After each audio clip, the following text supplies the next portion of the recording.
Good morning, everybody. It's great to be here today. We're going to have an extremely exciting panel here. We're going to talk all about policy, which is one of my favorite things to talk about, and obviously one of the most impactful things that we could be talking about. We're going to be getting back to work after the elections, but before we do that, I want to talk to our esteemed panelists today. My name is Jason Grill from Right to Start. I'll introduce myself here after we get to our panelists. Why don't we start to my right? Each of you introduce yourself, tell us a little about your background, kind of where your district is, and kind of some of your passions before we get to the legislation.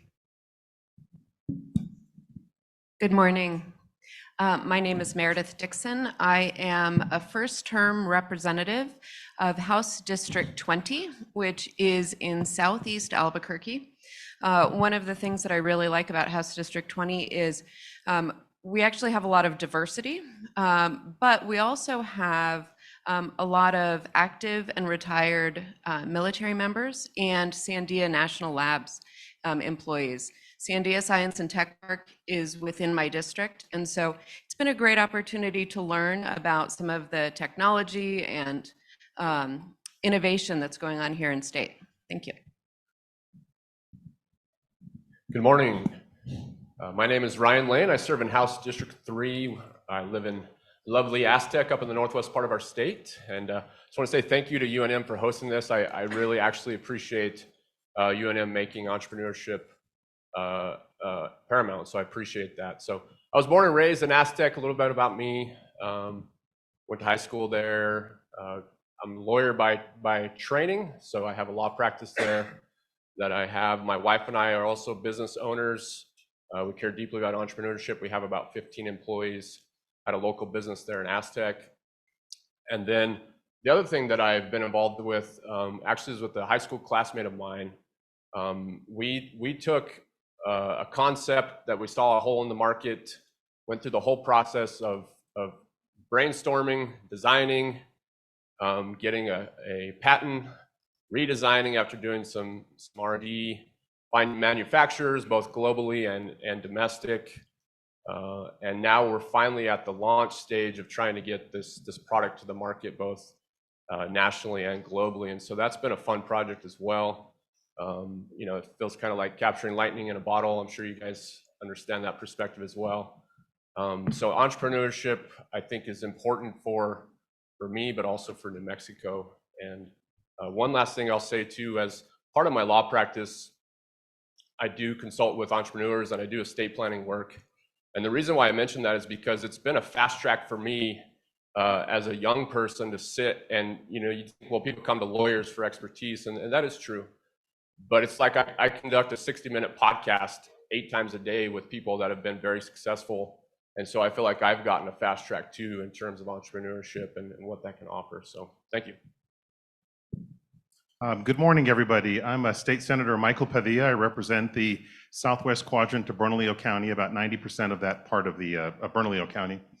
Thank you so much to UNM for pulling this together, to our moderator, who I had some pre-meetings with, we all did, and we had some great discussions, so hopefully we share some healthy and good and helpful information. I've been in the state senate now just going on 10 years. We'll be completing 10 years here in December, and I did have the luxury of having a mentor like our lieutenant governor to help along the way when he was in the state senate, and I am now serving on Senate Finance. I do serve as the Senate Majority Whip, just recently elected to that. I held the position previously, and it was sort of like if you've ever watched a crash-up derby on TV. It's one of those, and you're trying to keep everybody inside the arena, and they just fall out suddenly, and you have to bring them back in again. And so in a lot of ways, we're going to have a very interesting 2023 legislative session. I envision a lot of what we're going to talk about here today, or you're going to talk about throughout today, to be a part of that conversation. But it really does go back to what the lieutenant governor said, and he is also the president of our Senate. You know, early education all the way through higher education, if we're not producing a workforce that can be innovative and entrepreneurial, we'll end up having some serious issues of our own. So lots to talk about today, and thank you very much for having me. Thank you all very much. We have a rock star, all-star panel, and coming off of Lieutenant Governor's words this morning, I am asking myself what if and what's possible. And I can tell you a lot of the things we're going to talk about today are very exciting. They're very bipartisan, and just really help young companies and new businesses grow the fastest. Again, my name is Jason Grum, the head of government affairs for Right to Start. Very exciting position. I've been an entrepreneur. I've been a legislator, so I've sat in your shoes in the state of Missouri, actually. Live in Kansas City, Missouri, and started businesses, sold businesses. Have consulted with an organization called the Kauffman Foundation and helped start the Mayor's Conference of Entrepreneurship. So I've been very engaged in this world, connecting entrepreneurs to policymakers. And Right to Start is now taking that to the next level. So this is extremely exciting to be here. And I'm also an attorney by training as well. But yeah, right. But I couldn't be more excited because when I was a legislator in Missouri, nobody ever talked to me about entrepreneurship. I never had anyone come to my office and talk to me about young businesses. You know, small businesses, they had a lot of support. They came to the office a lot, but as far as businesses under 5 years old or new businesses, we never talked about it. We never talked about policy around it. I had no idea what it was. So I'm very excited that we've now bridged that gap to really kind of bring entrepreneurs to the table. And I want to start with a key stat, which many of you already know, but young companies drive create almost all net new jobs in our economy. The statistics show that young businesses create jobs while big businesses typically shed jobs over time. So we're going to talk about kind of some things you can do to actually help those young businesses grow faster, because as a government and across many states and cities, we've emphasized bringing the big businesses to our states without investing in young companies. But the data shows young companies create the most net new jobs. So we need to start focusing just a little bit on them. The big companies are good, but we need to do more for the young businesses. So we'll start there. And I want to start with entrepreneur issues. Let's just start with you, Representative Dixon, because I know you're knocking on a lot of doors, you're out there campaigning. What do entrepreneurs talk to you about the most? What types of issues do they bring up to you? Thank you. So as I was thinking about speaking with constituents, I recently had a conversation. I'm supposed to knock on a certain number of doors and limit my conversations to just a few minutes. But I frequently find myself in 20-minute conversations because they're so interesting. And I knocked on someone's door, and through the course of the conversation, he told me, that he's sort of a serial entrepreneur. And we hear that a lot, serial entrepreneur, right? Yes. Code word. So it was really interesting, and a couple of different things that came up in that conversation and that have come up in other conversations since even before I ran for office. Access to capital, and that actually just came up this morning in a conversation before the panel. That's a big obstacle for folks. Another one that I was interested in is financial literacy. And I remember being sort of surprised that that was an issue. I had sort of only thought of that as something that citizens struggled with in their personal lives. But the implications of lack of financial literacy for small business owners and entrepreneurs is huge. I want to take that to another degree, education. So a lot of educational systems in different states and cities have basically cut out financial literacy training. And it's mind-boggling to us at Right to Start and to others that there isn't more of an emphasis on financial literacy when children are going through school and through high school and getting to college. Something we really need. And when we talk about education, that's something that really could do a lot of good in making that a focus again. How about you, Representative Lane? How do you interact with the entrepreneurial community? I know you are an entrepreneur. Take us through that. Like, do you go to the events? Do they come to you? How do they interact with the state legislator right now in New Mexico?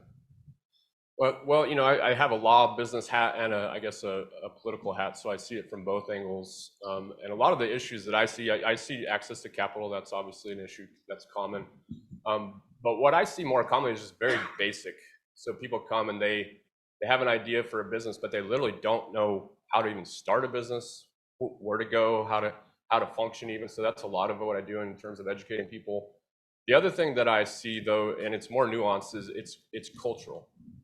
And what I mean by that is I don't come from a family of entrepreneurs. Nobody in my family has ever owned a business. Did not have that background. So there's that fear, I think, that I know I could relate to. And when people talk about, well, I have this idea of forming a business, but I could never do that, right? That's sort of the mentality I hear more often. But if you push and prod a little bit and you say, well, okay, what's the first step? Let's talk about maybe we form a business, or maybe we go to the local college and we talk with some folks there, walking through those different steps. And it, from my perspective, a lot of it is just changing the culture too, I think. And Senator, reducing barriers. What barriers do you see when you talk to your constituents that they face as young companies and small businesses right now as they try to go? And then if you want to add on to anything else that has been said, I'd greatly appreciate it. Well, I have a unique perspective. As you all know, we're an unpaid legislature, so we all do something else. I'm a business owner myself. I have been for a little over 22 years now. And I will tell you that when I started my business, it was bubblegum wrappers and paper clips and you name it, just anything possible to get this business off the ground. Went from working for somebody else, making a pretty comfortable living, to eating ramen noodles. I could actually make you anything should write a recipe book on ramen noodles. My sons will tell you. Sounds like an entrepreneurial endeavor you should take on. Well, and then exactly. And then it went well after that. But I will tell you that the barriers that I personally experienced and that many entrepreneurs have talked to me about are simply all the secondary and tertiary supports that a business needs. A lot of businesses fail right out of the gate because they don't have human resources, employee identification, how to identify a great employee, et cetera, things like that. Marketing of my business. We talked about capital. I will tell you that it's remarkable that my business got off the ground because I, like Representative Lane, don't come from an entrepreneurial business startup family. We just happened to get a little lucky, thankfully. So marketing, financial support, IT, and telecom support. I build call centers. I build them from scratch. We do a lot of consulting work in the call center space. And I will tell you that when I started my business, I was like one of those, in America, 53% of businesses in America have less than 8 people. When you're less than 8 people, that's your startup phase. That's you're just trying to figure your phase out, your business out at that point. And so those secondary and tertiary supports are the massive barriers that I think a lot of businesses run into, and they end up failing. No matter how great the idea might be, if they can't stand the business up with all the different things that are required by a business, then I think they're in trouble. We at Right to Start, we recently commissioned a national poll, opinion poll and survey of over 1,000 respondents. And one of the questions we asked was about if you had thought about starting a business, why didn't you do it? Essentially. And the number one thing was insufficient funds. Number 2 was fear of failure. And number 3 and 4 and 5 and 6 and 7 were government issues, right? Making it harder for young companies to start a company. Let's go there. And I want to go next to the Right to Start Act. So Right to Start, we have a lot of policy recommendations on our website, righttostart.org, for local, state, and federal policymakers. And about 1.5 years ago, we started talking about these things, and we actually had the chance to address the interim committee, joint committee on economic development in the state of New Mexico. And Victor and I went through all of the different policies that we would advocate for. And legislators usually are interested in a few of those and sometimes file legislation around those. So I want to talk about a few of those things because I really think the way to kind of change the system is through policy and advocacy. And we have some extremely intelligent legislators here who we've spoken to about these issues, and you guys, you all get it. But one of the first things that we go into a state and talk about is an Office of Entrepreneurship. Most states do not have a Office of Entrepreneurship. There is no one on the state government level who, if an entrepreneur has an issue, they can call or go to an office or a website and ask, where do I begin? Those questions. So we advocate for that. So I want to kind of talk about that. An Office of Entrepreneurship, a one-stop shop in a lot of cities. We've seen them work in Kansas City, Miami, El Paso is working on one right now. What do you all think about that? And we'll start at the end here with Senator Padilla about, a one-stop shop or a Office of Entrepreneurship, not a whole concierge unless you really want to, but just at least one individual devoted to entrepreneurship within state government. Amen is all I can say to that. I'll go back to, and again, don't want to just talk about my business, but I have real life experience starting a business in New Mexico. And so I will tell you, this was probably 23, 25 years ago. And it was almost as though the city of Albuquerque, and I'm just going to say it if anyone's in the room from the city, state government, it was as though the city of Albuquerque, state of New Mexico were trying to convince me not to go into business. It was so difficult to get the business off the ground. And I thought, they're trying to convince me not to go into business and create jobs. I love a challenge. I'm going to make it happen. So as a result, I went to the mayor of Albuquerque at the time, and I said, let me tell you what my experience has been. I had to call 36 different numbers. 3 people called me back. One didn't know what I was calling about. The second one had some ideas, and the third one told me they'd call me back but didn't. And so it was just a really difficult situation and scenario. And so if you live in Albuquerque, I'm the one that created 311. I don't know if you ever called 311.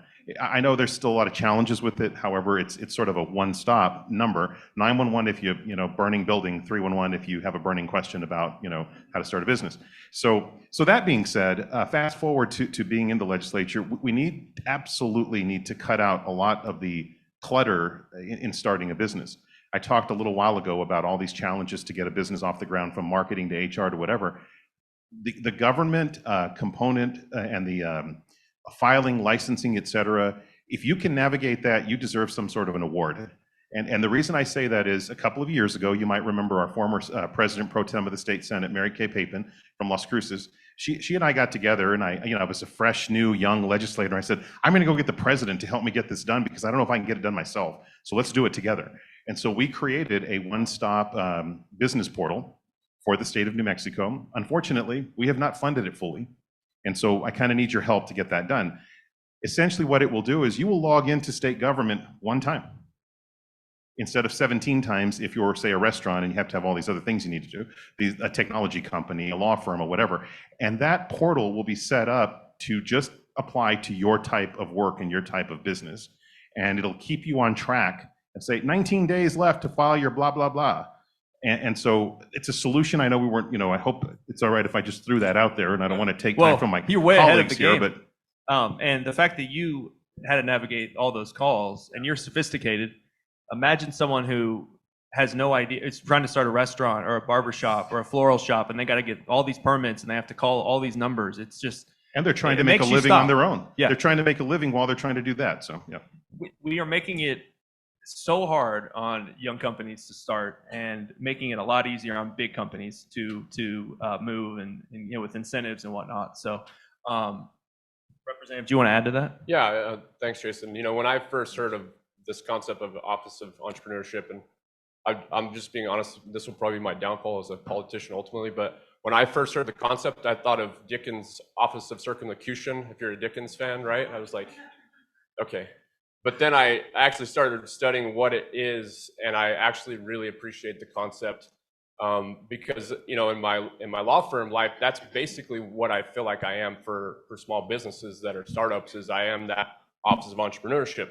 The problem, though, is not everybody in the world can afford $300 an hour. So when you talk about this concept of an Office of Entrepreneurship, I think it's particularly important for people that have very little capital and very little access to capital, where they have a concept, maybe they have the work ethic to get it across the finish line, but they just don't know what they don't know. And so if you can go to some central repository, and they can, my language here, they can hold your hand across each agency to get you exactly what you need, to get you boots on the ground, to get that business going, I think that right there is worth the investment. And, again, it could be as little as 1 FTE, or you could make it a true, 3 to 4 or 5 concierge. And I don't even think there is an entrepreneur office or a person in charge of entrepreneurship at the federal government either. So you guys it's a very novel concept, and it's hopefully something that will grow.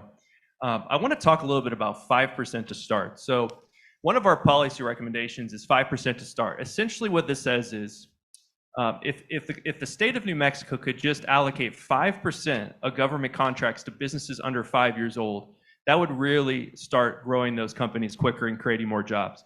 It's only 5% out of 100, right? And so that's a goal to reach as a state. We have talked to so many entrepreneurs throughout the country who one government contract or procurement contract has changed the livelihood of their business. Whether you're a software company, whether you're we talked to a gentleman in Kansas who has a landscaping business who got a government contract, then he got a bank loan because of that government contract, which he could not get before he got the government contract. And now it's a multi-million-dollar business doing landscaping in NFL stadiums. So, the power of 5% to start, and we're going to talk about it in 3 different areas, but I want to start with procurement and government contracts. Representative, what do you think about that idea? And you think that is something that you could strive for potentially in New Mexico? Thank you. I am actually very interested in the concept of using the state treasury as a means to drive demand and support local businesses. I think it's a great idea. And I do think it's a bipartisan idea, although, maybe Representative Lane could answer that. Well, we could ask him that. And we will get to a second piece of that, Representative. Yeah. Because one of the things we talked about in our pre-call was another part of this legislation, potentially, or policy, is tracking. So does the state of New Mexico today know how many young companies under 5 years old are receiving procurement contracts in the state, and where are those people located? Are they rural? Are they urban? And those types of districts? Where are they? Do we even know how many young businesses are getting to work with the state government? We know how complicated it is to work with the state government, but do we know, are we tracking that data? Is that something that, as a member of your party, you'd be interested in getting behind? Yeah, I think it'd be helpful data to know. It's an interesting concept. I'm certainly open to it. The crazy conservative in me says, okay, those are taxpayer dollars, so we got to make sure that they're allocated well and properly. I think we'd have to have some good safeguards talking about, is this really a startup company? Is it truly less than 5 years? Is it a shell company? Is this a foreign company trying to gain contracts in New Mexico? So that's just a language problem, and I think we could tighten that up. But I am intrigued by the concept of having a new business be able to procure a contract that then becomes both a resume builder, but also a process builder for them. Because there's something, if you've done procurement type contracts with government agencies, you realize they're very formal. Oftentimes there's a lot of steps to them. And so if you can get through that to the finish, there's a sophistication that comes with that I think is also helpful too as you move forward. So, Senator? Well, okay, so I have a couple of more years on the folks that are to my left here. So I will tell you that I've already introduced a piece of legislation like this and did it 3 times. And I see my very, very, very good friend, President and CEO of the Albuquerque Chamber, Terry Cole, out there, and she was right there, I think, a couple of times with me on it. And I don't know if she was with me the whole time, some of the time, or I love her to death. We all have to love Terry. So what I will tell you is my bill got run over, and then it was backed over the next year, and then it was run over again the following year, just to make sure that we got it, okay? So it has not passed. So let me tell you what this bill does, is it essentially goes from 5% actually to 33%. And what it does is, I think we all know that New Mexico is not an entrepreneurial necessarily ecosystem. I wouldn't call New Mexico an entrepreneurial ecosystem. So the businesses that do exist are rather new, are rather young businesses. What this did is it required, I started out at 33%. I'm not a gambler, but I'm a negotiator. And I thought, okay, well, I'll be comfortable if we fall down to maybe even 20% of this. But essentially that 20% of state contracts need to go to a New Mexico owned and operated business. Through the RFP process, though, none of the requirements would go away. If an agency could not find a business to meet the requirements set out in the RFP to grant that business to a business, out of their shop, then they would just find whoever they could get, even if it's someone that's out of state. The RFP would have things like quality, price, ability to deliver, meeting the specifications, all of those things that we normally see in RFPs. Those would still exist, but the likelihood is that 33% or 20%, about 40 to 60% of it would be to a New Mexico business, based on the research that we did at the time, would go to a New Mexico business that was under 10 years, not under 5 years, but under 10 years. And the likelihood is, so then I got questions from my colleagues that said, and I think I see Chuck Wellborn out there. Is that this is the gentleman, by the way. Can I just have just one Shout moment? out, yes. I wouldn't have my business today without this man out here. He actually was with me right in the beginning. So thank you, Chuck. He advised me. This is another thing we need, our mentors like Chuck Wellborn. He actually helped. Thank you, sir, from way back in the day. But back to what I was talking about. So essentially, about 60% of the research we did at the time told us that these businesses would be in the infancy of their development, and then folks would ask me, well, gosh, what if there isn't a business that does that? Particular thing that the state you're requiring them to outsource. I said, well, I mean, that's a good problem to have. That creates a vacuum. That creates some sort of a business out there that could be created to fill that need for the state of New Mexico. And we also ran into things like Interstate Commerce Clause and things of that nature. We found out that wasn't going to harm our Interstate Commerce Clause participation with other states and what have you. So we have a way to get this done now. We just need the political will to do it. It's exciting. Jason, can I just add, as we're talking about data, one of the things as a new legislator that I struggle with is knowing what information is already available.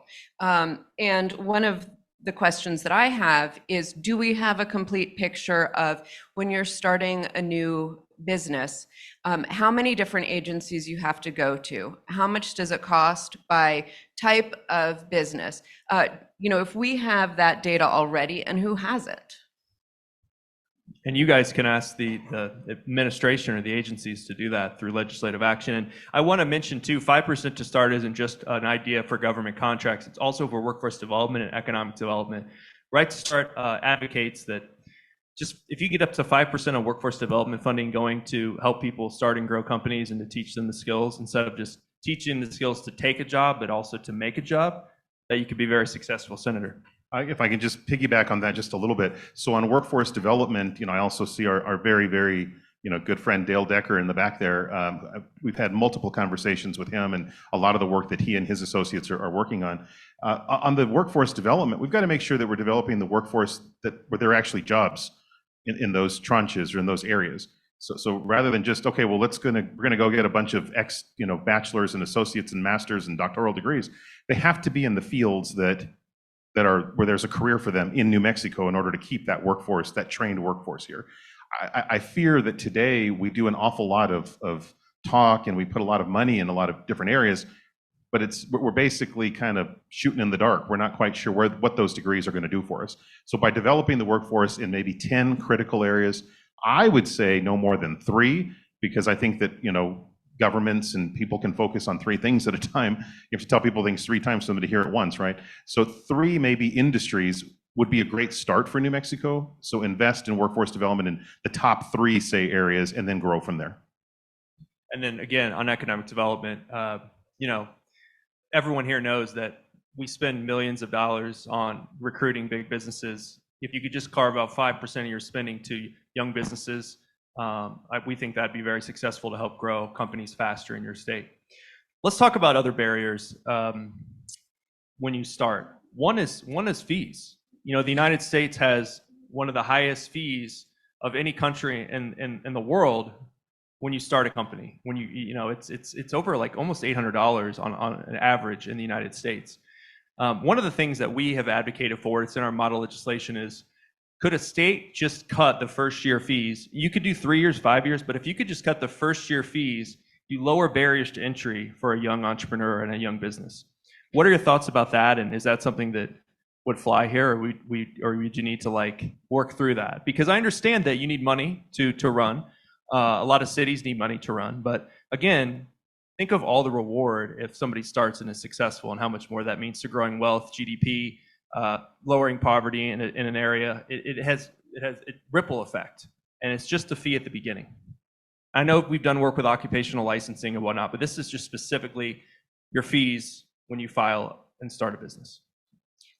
From my perspective, I'd like the data to see how much that would cost and sort of the impact that would have. I think that's something that we should look at.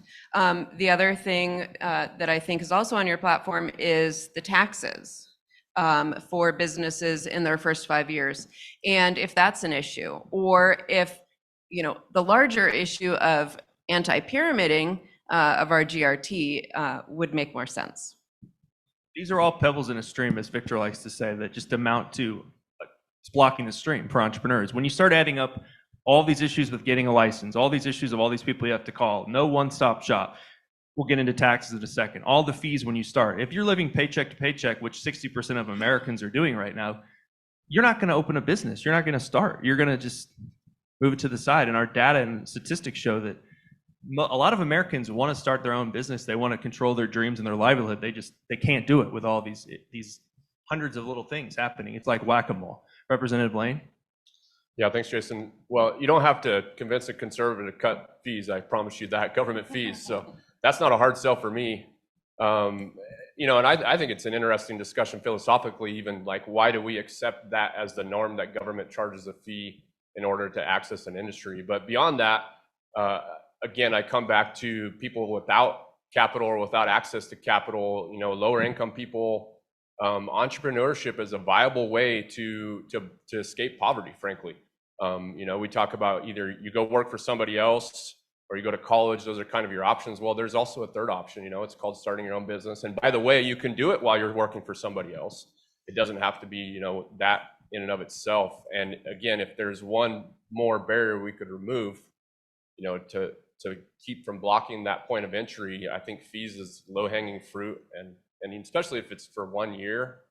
I mean, I can't imagine the hit to the general fund is going to be that much. So I think it's at least something to worth. And discussing. you could. I mean, we're talking about the very beginning, and there's different things you can put into policy about loopholes, and they have to be New Mexico company, that so you can escape kind of the LLC things that we've seen in other states where people just create it to get the loophole.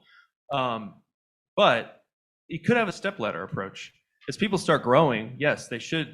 Well, you might not agree with us, Ryan, on that, but there should be something essentially that goes back into it, whether it's through taxes or whatnot. But when you're just starting and you have nothing, we're charging these individuals the most at the very beginning, which just doesn't make much sense. Senator? Well, thank you. I've thought a lot about that one too, and I guess what I'd say, it's not just 1 year; it's probably up to 3 years, because you have year one, you don't even know what the heck you're doing. Year two, you might make a couple of pennies, in your business to do something with, to grow from. I think that you could easily take the percentage of new businesses that are created and absorb that across, everything else that's going on, in order to not lose revenue for a state government or a city government or whatever. All that being said, I really don't think that, the fees are one of the biggest, prohibitions or toughest things to get a business started. One of them is office space. One of them is spec space, just to have it available and creative that you can do anything in. We're in a building right now, I believe, that's helping, and there's one across the street, and I think UNM's doing a great job of creating. I think CNM's done a pretty good job of creating some space to help businesses get off the ground. The science and tech facility over by Isotopes Park. I mean, that's the kind of thing that I think a business truly needs. A place to go and be creative and be surrounded by, other people. That's incredibly cost prohibitive, in my opinion, at least. Now, the type of work that I do, I require a minimum of 5,000 square feet, 10,000. If it's a large call center, that's what I do for a living. We might need 110,000 square feet to build a contact center for one of our clients or one of our own. So that's a pretty big proposition there. And there's other ways to help get that funded. But I think from the beginning, you need space like this to hang your hat and leave your papers and your computers, everything that you're doing, to be creative with your business. I don't know if fees is such a big. Data shows that it is, but I don't know that that's the big thing that's holding people back. Yeah, and we can share with you all our recent poll, which I can walk you through too, which shows you all. There's a list now of what were the biggest factors, and down the list was non-competes as well, which we would advocate for, making it easier to not having non-competes, but if you have them, having a threshold to where people who are maybe making a certain amount of money under a certain amount don't have to comply with that. A lot of states are looking at that or have done it. We talked about taxes as well, Representative Lane. Every dollar is essentially seed capital. In Missouri, they essentially the first year had a huge kind of a tax cut up to $1 million in the first 4 years. They changed it last year to it was up to 100,000, and it was for 3 years. And I think it was like a $2,000 type thing, which is huge if you're starting a business and an entrepreneur every year. So we have seen some legislation around tax relief for young companies and young businesses with proper loopholes addressed for LLCs in that bill. What are your thoughts about that? And I'm sure you're probably excited about that. Thanks, Jason. I'm excited about all this, honestly. I think I'm excited also about the agenda and what's to come. I think this is a great discussion. I look at it from an ROI perspective from the state. So yeah, you can tax heavily the first year, 2 years, great. You got $5,000 out of that company and now they're gone. To me, it makes more sense from a business perspective and from an investment perspective in a statewide economy to get a business planted and allow it to spread its roots. And then you can, pull tax fruit off of that business for 30 years to come. And so if it's a matter of I think we could have a discussion. Is it 3 years, 5 years? Is it $1 million? Is it 100,000? That's fine. That's all in the details, right? But from a philosophical perspective, I think it makes sense. I want to just say Atlanta, the city of Atlanta, you can go to our website, but they have done this in their city up to $1 million for the first 3 years if you're a tech company, and it's been very successful. They also have one up to 5 years where you don't have to pay fees if you're in a distressed part of the city. And those examples are on our website. And so we are seeing cities do this. The state government is kind of the next frontier. So the question is, and we have all kinds of other policy recommendations. Some of them are bigger lifts, like unemployment, having unemployment funding go to someone when they want to start a new business instead of having to go to find another job. Healthcare mobility is a huge issue right now for a lot of states with regards to in that 3-month window when you leave a real job, a full-time job, a W-2 job, and start your own business. How do you get healthcare during that period? That's one of the things that came up as a reason not to start your own business in our poll. So if you go to rightstart.org, there is all kinds of policy recs, but essentially we're hoping to do a Right to Start Act 1.0 in New Mexico in 2023. It sounds like everyone on this panel has either tried to address some of these issues or are excited about it. I think it could be a pretty bipartisan thing. It's just trying to figure out what it looks like next year, correct? I would agree. I think we've got someone with experience and drafts already prepared, and I'd like to, have a package that we present to the legislature. That'd be great. I want to talk about education because the Lieutenant Governor also brought that up, and that's an area that obviously affects entrepreneurship and young companies and small businesses. Talk to me about kind of, Senator Padilla, we'll start with you, about research institutions and about students and how they're supported in New Mexico and how you might work with them to better in these specific areas of entrepreneurship and public-private partnerships. Well, so again, I feel like I've gotten some pretty big things done in our legislature, but there's still a few that I'd really like to get done that have eluded me. One of them is make dollars available to these young entrepreneurs that are creating intellectual property. Fund them on the early end in a manner that is responsible, kind of like almost like a Shark Tank. We have Arrowhead Center down at NMSU. We have the business park, like I mentioned earlier, over by Isotopes Park. We have a number we're trying to do this, but we need to make actual funds available for these students to come forward, present their ideas to a review panel, and give them, loan them money, not give, but loan them money up to certain levels based on what they're trying to accomplish, all the while at the research institution. Surround them with all the other things I talked about earlier, human resources, marketing, IT and telecom, strategy, how to develop strategy, how to develop your product, how to develop a proof of concept, things of that nature. And that way, when they're getting to the point where they want to go for the big money and actually develop their business into the next round or whatever, what they're trying to do, help them prepare that so that they can present it the right way to other. So that type of education, I'm not quite sure if that's exactly what you're asking about, but putting all that around a business that's developing these wonderful ideas, we might have the next Google right here. We don't even realize, but we're going to just kind of laugh that student right out of the state and not help them stand up their idea and their concept. But wouldn't it be great if we did? We've had some successes through some of the work that we have done in this area at NMSU and here at UNM, but we need to actually make a pool of money available for these students. If you take a look, as at the time myself and former Representative Carl Trujillo attempted this a couple of times, to make this money available maybe as a portion of our severance tax monies or whatever it may be, if you bump those students that have participated in some of these programs up against just your regular standard, I guess, adult business, if you will, they're actually doing slightly better because they're hungrier and they have a better idea. It's just they need all of those other supports around them at the institution to actually get them to the next level. Jason, I think this is a really important issue too. So I'm a millennial, and I can remember literally from kindergarten all the way through my senior year of high school, the theme was every kid goes to college. Every year, every kid goes to college. And obviously, I appreciate college because you don't become a JD and you don't practice law without college. So for a segment of our population, it absolutely makes sense. There's a segment of our population that absolutely makes no sense, right? And so what I'm sharing is at the high school level, maybe middle school, maybe even elementary school, we start to talk openly and embed in the curriculum these concepts of entrepreneurship.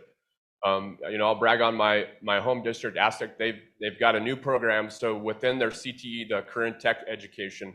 And by the way, when I went to high school, tech education meant welding or shop or woodworking, right? And those things still exist and very important. But now it's branched out, to computers and different things. Well, one of the tracks they have, and these are 3-year tracks, you enter them as a sophomore, is entrepreneurship. And they're exploring this idea. Okay, so you actually start taking curriculum based on entrepreneurship. You actually go and work with a local company, and that counts as high school credit towards graduation. These kind of concepts to give kids another opportunity that, yep, it's great to go work for somebody. Yep, it's great to go to college. And by the way, here's another option as well. If you never want to have paid vacation again for the rest of your life and you want to work 80 hours a week, right? Here's this thing called entrepreneurship. And here's something to explore as well. So I think, it involves higher ed for sure, but I think it's even deeper before we get to the higher ed track. Representative, I know you have something you want to say too and add to that. Yes. So one of the things that I've heard as I've talked to folks is STEM education. And I think that we really need to beef that up. One of the areas that I'm particularly interested in seeing the state work to support entrepreneurs is clean tech. And we have, this whole, we have opportunities here in New Mexico with biosciences, aerospace, clean tech, where we really need people to have a strong STEM understanding. And I think we really need to improve that. Go ahead. So if I can go for a second time, I think you can see how shy I am. So one of the other things that I think is very important, Representative Lang kind of, you jogged my memory on this, or my thought on this, are charter schools. So I'm a kind of a unique Democrat that way. I'm a Democrat. I don't, it's not a popular position to support charter schools in the way that I do. I'm a champion for charter schools. However, I'm not a champion for all charter schools. I'm a champion for the charter schools that have another mission to them. If there's just simply a standard issue stamped out charter school that's just another elementary school, mid school, or high school, I don't support those charters because I think we need to go improve the elementary, mid, and high school that's already there. Now, the charters that have aviation, medical, science, technology, entrepreneurship, we have entrepreneur charter schools here in New Mexico now. If we can, I support those wholeheartedly because they have that other skill that they're going to graduate with to be able to take some sort of an idea on into their adulthood to create a business or something like that. So I think charter schools are incredibly important on the front end also. We're going to get to question and answer from the audience, my favorite part of the panel. These folks have been unbelievable. We'd love to hear from you. Before we do that, we have talked about so many great ideas, and we have so many, just great people up here that can get things done. Why do you think in New Mexico a lot of these ideas have not happened yet, or around education, around entrepreneurship? What has been the biggest barrier in the legislative process to passing these types of things to help, grow the economy in New Mexico? We're all friends here, so. Sure. So from serving not quite 2 years, my biggest, what I think is the number one obstacle is that we have an unpaid part-time legislature. I don't think that allows for consistency in policymaking. I don't think we don't have staff either. So the amount. I'm not aware of that. That is no staff. No staff except for the 30 or 60 days during the legislative session. Yeah. So part-time legislature, no pay. People coming and going. Yep. I think that we are at a point in time where our economy and our communities deserve very thoughtful, engaged representation. And I think not having a full-time legislature that is also staffed is a huge impediment. News to me, we don't get paid. No, not really. But well, honestly, that is. I've talked to legislators from across the country, and that's just crazy. For the work that you all do, there should be some sort of I'm assuming there's a per diem for your travel, but an actual salary of some sort is mind-boggling for all the work you all are doing for your community. How can you get good legislators if there's no salary? I mean, we're lucky to have you end up all with up here. legislators like us is what you get. So You're exceptions. Just kidding, Jason.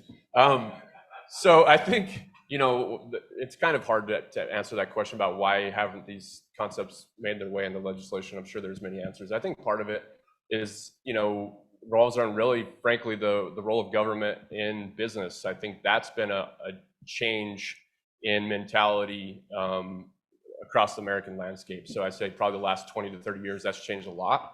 And so this idea, I think of, even take the procurement example, 5% going to small businesses, or an office of entrepreneurship is another example of government having that role in business, I think is newer concepts based on our business history.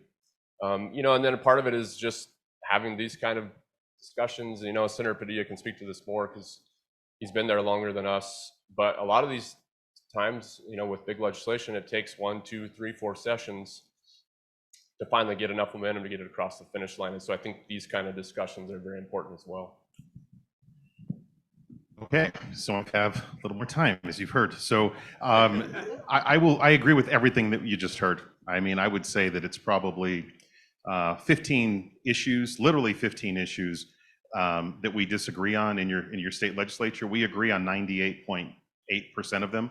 It's unfortunate that we allow the 15 of them to divide us the way that we do. But that being said, a complete and total reform of the legislative process must occur. That's the bottom line. We are doing that right now. Bieber is actually conducting a study for us to get some more information on kind of what we should do. In addition to what you heard about salary and staff, if I had, so in leadership, sorry guys, but when you're in leadership, you actually get some staff, which is beautiful. And you actually, we're going to change that. So I'm going to have some year-round staff. So I'm thrilled, as you can imagine. I was the whip before for 3.5 years, and I had staff then, but it wasn't year-round. So that'll be very helpful. But in addition to what you just heard, I think the whole strategy of we meet for 30 days in an even year and, or is it odd? I don't remember now. Anyway, we're going into 23. So in the odd years, we meet 60 days.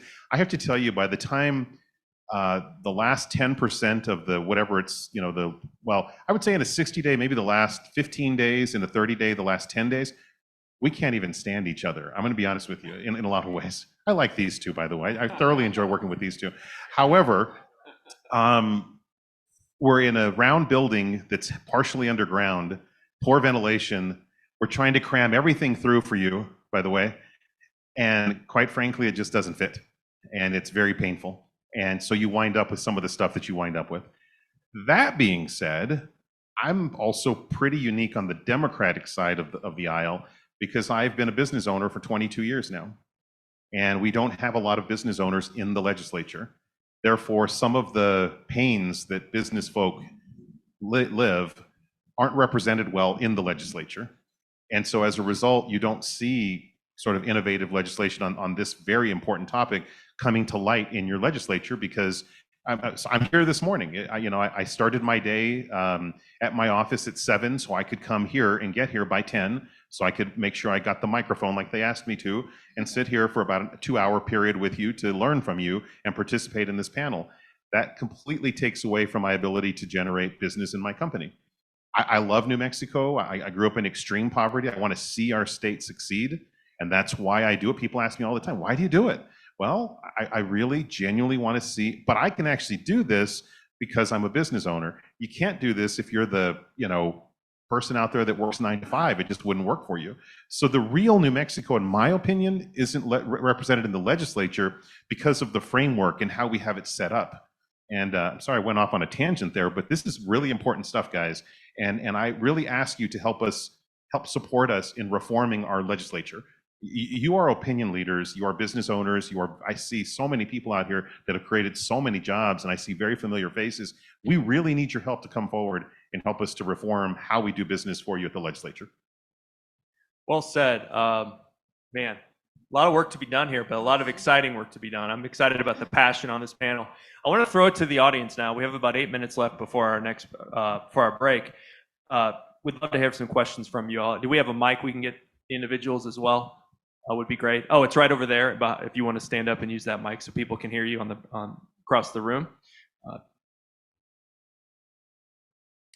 So in the 1970s, my rural Ohio high school built the county built a vocational school, so that in my class was one of the first ones to use it. 11th, 12th grade, a lot of the kids went and did, carpentry and electrician, plumbing, and commercial art and other things. What happened to high school-based vocational training? Can I just jump in real quick? I couldn't agree with you more. So we now call vocational education, I wouldn't have my business today had I not taken the graphic arts classes, the business classes, the architectural class, all those things that were vocational ed at the time. So now, fast forward, we are actually bringing that back in a very big way. I'm chairman of the Science, Technology, and Telecommunications Committee. That's one of the, every other year, I'm the chairman of that committee. Every other year, I'm the vice chairman of that committee. And one of the things that we've supported is CTE, maybe not an actual high school of its own in a community, but a large portion of the school, which is the old voc ed. Voc ed now are all the things that Representative Lane talked about a little while ago, high-tech stuff, all these other things that are jobs that have to be created, that exist out there. So a great example is, anybody here from Hobbs? I don't know if there's anybody in the room from Hobbs. They have elected to create an entire CTE high school. Well, it's a portion of another high school. But you may remember, those of you that grew up here, Albuquerque High School created the Enrichment Center. Those are forms of that. We need to bring those back in a really big way and fund those. And just real quick, Jason, and I feel this pillar is apropos for the business community speaking to the state of New Mexico. I can't see you. I can only hear you. Bingo. But we got 2 more people in line. Yeah, just real briefly, I want to give some reassurance. I serve also, besides the finance committee, I serve on the education committee. And I will tell you, on the education committee, you're hearing a lot of traction and a lot of presentations on making sure CTE comes back as a vital part of high school curriculums. So I just want to reassure you, encourage you to say it's coming. We realize it's been a mistake to take it away. It's coming back. It's great to hear. Next question. Here, I'll show you my face real quick. My name is Jeff Bargel. I'm the program director for entrepreneurship at CNM. Under my umbrella includes things like working with Fuse Makerspace, working with Deep Dive Coding, working with Activate NM and Hyperspace Challenge, and Skills USA, talking about CTE. Skills USA is our competition that is a national program.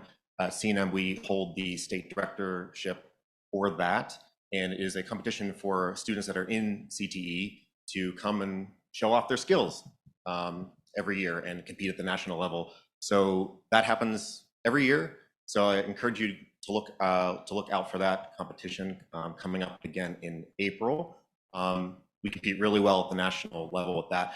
And with extension to that, I'd mentioned that one of the pathways that we're seeing with a lot of people entering entrepreneurship is what we call just-in-time entrepreneurship. So we teach just-in-time math at Fuse Makerspace with things like our Internet of Things bootcamp. Student comes in, doesn't think that they are good at math, but wants to see the application. They learn the application, and right there along with it, we show them the application, and then we teach them the math that goes into that so they can do things like controls and build their own devices. I will say that out of 800 students over the last few years that have come through Deep Dive Coding bootcamps and through Fuse Makerspace, that we have spun out about 70 of the companies out of there. Students have gone on, they've seen a need, we are there with Activate NM to teach them the just-in-time entrepreneurship. Okay, wow, you found a need for yourself. We are there now to teach you to take it to the next level and to find out whether or not there's a market. So I don't really have much of a question here, except to say that at Fuse Makerspace, which is right in this parking lot here, if anybody here wants to take a tour of it after today, I'll be happy to walk you around. We are bursting at the seams. We don't have any more space there. It is completely full up. So I will say that we have filled it with as much equipment as we can, but we have people knocking down the door saying, I also want to put my company in here. Where can I do it? So I will say that I guess I will ask, how might we then fund a bigger space for things like Fuse, those innovative spaces? Thank you. Do you guys want to talk on that? Can I just say that thank you. I don't see you anymore. There you are. I was just there actually 3 weeks ago or so. We had several of us over, and it was really remarkable. So great job there. I think one of the ways, and I'll be very brief, I know others want to comment on this, but taking old spaces that already exist like this in areas that are having difficulty revitalizing themselves. This area, this very corner, a lot of folks probably remember, was a pretty dicey area to hang out in just 10 years ago. And what a remarkable thing UNM has done, taking these spaces that existed already and making them available to things like this. I would support that wholeheartedly. The other thing, just to add to that, is last session we did pass the Opportunity Enterprise Fund, which is something that communities can use to build spaces exactly like you're talking about. And our final question of the panel. Great. Thank you all very much. Second of all, my name is John Bell. I run a digital consultancy called Next Now Digital here, and I teach digital marketing to entrepreneurs, amongst other things. I'm a recent transplant here, 2 years in Albuquerque, and I love it. But my question to the four of you actually is, should the state legislators, should they take a more strategic approach to trying to incubate businesses in certain sectors with either fast growth or high need? So healthcare, space, energy, the things that are already have kind of a reason to be here. Is that a bridge too far, or should we be just focusing on anyone who has an entrepreneurial idea? My quick answer to that is yes, that we should be strategic, and we should be looking at where New Mexico has its competitive advantage. Yes, if we are strategic. Yes, I agree. So I think you need a general level as well. So like the Office of Entrepreneurship. But then I think you're already seeing some of that. You know, for example, the legislature is funding nursing scholarships, for example, to make sure that that's not a barrier to entry. We recognize there's a huge need with healthcare, right? And so there's already some of that happening. But what you're describing is really just basically a free market mentality. Like we, as the state, we recognize we've got these holes. How do we best deal with that hole and shore that up? And I think that's one way to do it. And just a little more to my answer. Thank you, Representative. Outstanding. When I said yes, I mean, a lot of work has already been done to identify what those are. I called out Dale Decker earlier. He's done some tremendous work with a lot of people. And if you simply look at the data that they've put together, if you look, John Rizzo sitting there in the middle of the room as well, he's done a tremendous amount of work in this area, and several others. We already have a ton of research and develop and work already done. Let's focus on those industries and sectors so that we're not throwing money in something that's given us a 2% return, which we do every day of the week here. And it's unfortunate. Well, I want to thank our esteemed panelists, Senator, and the two representatives for their service to the state of New Mexico, their engagement, and their willingness to think about these issues and to potentially move policy forward to help young companies and entrepreneurs. That was a wonderful panel, and I appreciate everyone for paying attention and for being engaged in the conversation. Thank you all very much. Let's give them a round of applause. We're doing a selfie. Thank you all.